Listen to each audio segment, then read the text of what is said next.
is Aaron, and I actually just finished a book that I want to talk about. It's very inspiring and a beautiful story. It's called The Girl with Seven Names.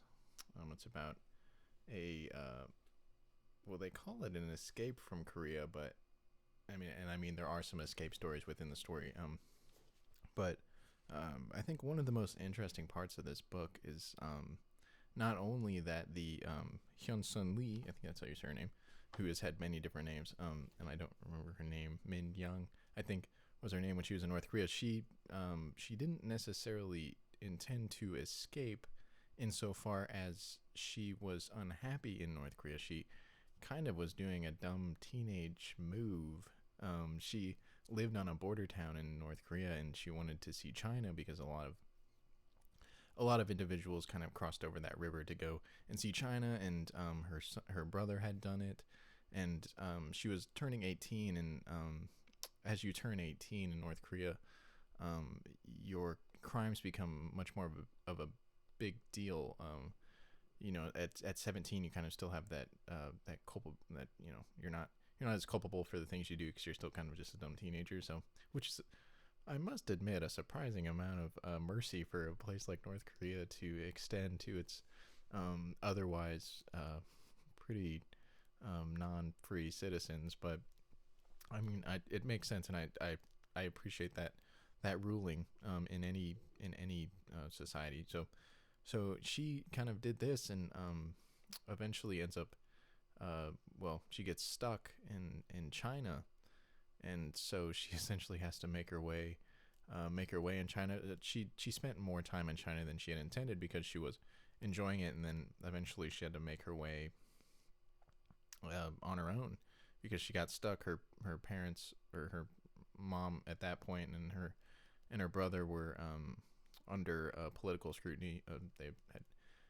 They were being questioned by the Baowu, which is kind of the I guess you would call it like the North Korean secret police or something like that. They were kind of the investigative agency when defectors were suspected or something like that. And one of the most interesting parts of the book is that is something that Hyun Sun kind of touches upon, is that people in North Korea are not necessarily unhappy with their lack of rights. A lot of people escaping North Korea are not doing so because they believe that their rights are being infringed upon. She describes it very well in that rights are not something that people necessarily know that they have. If you grow up in a place like North Korea and all you've ever known is a regime that doesn't necessarily afford you rights, so to speak, in like the American terms of rights, or the Western term of rights, or even some Eastern countries, they will afford you certain inalienable rights, to use a Western term. And so these people in North Korea, they don't know that that rights exist, to the extent that there's an interesting philosophical debate there, that do rights exist or are they something you have to fight for? You don't need to go down that path, but these people in North Korea don't understand and don't know that rights exist in other parts of the world, so they're not necessarily unhappy about their status in North Korea or about the way they're treated in North Korea. They're just trying to get some food or some money or something. They're so destitute that they need to go somewhere else. And another interesting part of the book that she brings up is that the people who have a hard time adjusting to the world outside of North Korea are actually the people who were well off in North Korea, because that life was easy for them. They knew how to survive there, and so they're not as willing to do whatever it takes when they get out of North Korea. She said people who were extremely hungry and poor in North Korea, really, they don't necessarily not have a hard time making it in wherever they go, usually South Korea or China, but they don't necessarily not have a hard time. They just have less of a hard time than people who were well off in North Korea, because they are willing to do whatever it takes. Desperate times call for desperate measures. I think that's a saying. Yeah, it is. And so it's an exemplification of that. And it's a really great story, really well written. I don't know if David John, it's Hyun Sun Lee with David John. I don't know if he actually did like the bulk of the writing. I mean, it is Hyun Sun's story, but either way, it's really well written. It's a good story. I finished it in like 3 days, and it's 300 some pages. So, 3 days of reading that's understandable. So, but yeah, it's a great story, and a great device in bringing attention to North Korea, which people have known about North Korea forever, and unfortunately have done very little. Some people have done more than others.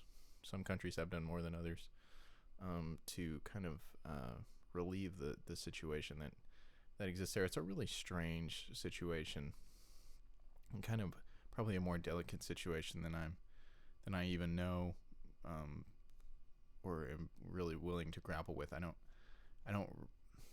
pretend to understand the inner workings of that kind of diplomacy, or that kind of foreign. I don't really even know how to describe it. I don't know how that would work. Because just when you have a country of people who are indoctrinated in such a way, the only way to really free them, or to create freedom in that country, is to allow them to create it for themselves, to show it to them, so that they have something to aspire to. Because if you just go in and start invading North Korea, some people will say, oh, we need to go and take down that regime. You're just going to get another Kim Jong-un, or you're just going to get a lot of dead civilians who are so vehemently supportive of the Kim Il-sung, Kim Jong-un, what's the dad's name? Can't remember. Whatever the grandfather's name, whatever his name is, they're so supportive and so convinced that these people are like deified, that they can't even, they don't know what freedom is. All they know is North Korea and the Kim dynasty, and even Hyun Sun, I don't know if I'm saying her name right, but she even says, some people leave North Korea and they're still so dedicated to North Korea that they won't go to South Korea, because South Korea is kind of their mortal enemy. They still have this patriotic sense of being North Korean. They just need food, and they need water, and they need to survive, so they go to China. And it's a really interesting aspect of kind of totalitarian governments and indoctrination, and it's a really good look at North Korea, and a really comprehensive understanding of the mind of a North Korean. And it's a very interesting story. I would recommend it. I think it's a good thing to be aware of and to understand. I mean, it almost seems fictional at points, because it's just so, it's crazy how much luck was extended to Hyun Sun, and how she got through some of the stuff that she got through. It's pretty crazy. And it's a good read, good book, well written, a great inspiring story of kind of fucking up as a teenager and realizing, well, maybe you actually didn't fuck up that bad, and a family kind of coming together and things like that. And I don't want to spoil too much of the book, but yeah, I just wanted to talk about that. I literally just got done reading it. It's a great story. It made me cry. I want to admit that at the very end, and a couple parts in the middle, I teared up a little bit, because it's very emotional. But it's good, and the writing's really well done, which is part of it. But I've said that like 3 or 4 times now. The Girl with 7 Names. Check it out. It's pretty good. It's very good. It's better than pretty good. That's all I've got. It's now Sunday. It's 5:15 in the morning. I read for like a really long time.